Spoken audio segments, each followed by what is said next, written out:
दिल्ली की सर्दियों की वो सुबह थी। मेट्रो स्टेशन हमेशा की तरह भीड़ से भरा हुआ था। नीरज, जो ऑफिस जाने की जल्दी में था, भीड़ में धक्का खाते हुए ट्रेन में चढ़ गया। तभी उसकी नज़र एक लड़की पर पड़ी जो खिड़की के पास बैठी थी। लाल स्वेटर, खुले बाल और कानों में छोटे से झुमके। उसकी मुस्कान जैसे पूरी ठंडी सुबह को गर्माहट दे रही थी। नीरज की आंखें उससे हट ही नहीं पा रही थीं। लड़की भी बीच बीच में उसकी ओर देख लेती, फिर किताब में खो जाती। उस किताब पर लिखा था प्रेमचंद की कहानियां। ट्रेन अगले स्टेशन पर रुकी।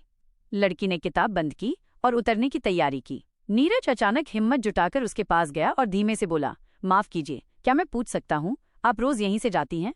लड़की मुस्कुराई, हाँ, लेकिन सवाल पूछने का ये अजीब तरीका है। नीरज झेप गया। लड़की ने कहा, वैसे मेरा नाम रिया है। उस एक मुलाकात ने नीरज की सुबह बदल दी। अब वो रोज उसी डिब्बे में उसी समय ट्रेन पकड़ता। धीरे धीरे बातचीत बढ़ी। रिया को कहानियां पसंद थीं, नीरज को कविता। दोनों अपनी अपनी सफर कब बीत जाता पता ही नहीं चलता। एक दिन नीरज ने हिम्मत करके कहा, रिया, अगर मैं कहूं कि मुझे ये आधा घंटे का सफर अब जिंदगी की सबसे खूबसूरत घड़ी लगता है तो? रिया ने उसकी आंखों में देखा और मुस्कुराई। नीरज, कभी कभी छोटी सी बातें ही सबसे बड़ी खुशियां बन जाती हैं। समय बीतता गया।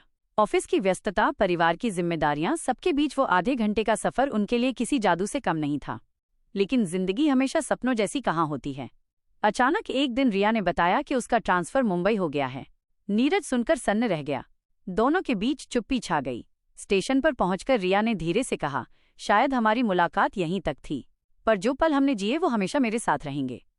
नीरज की आंखें नम हो गईं।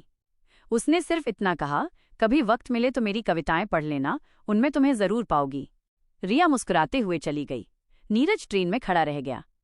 उसके हाथ में एक किताब थी, माइनस वही प्रेमचंद की कहानियां, जिसके पहले पन्ने पर लिखा था माइनस, नीरज के लिए यादों के नाम। माइनस रिया। ये कहानी हमें सिखाती है कि प्यार हमेशा मंजिल तक पहुंचना नहीं होता। कभी कभी कुछ मुलाकातें अधूरी रहकर भी जिंदगी को सबसे खूबसूरत बना जाती हैं।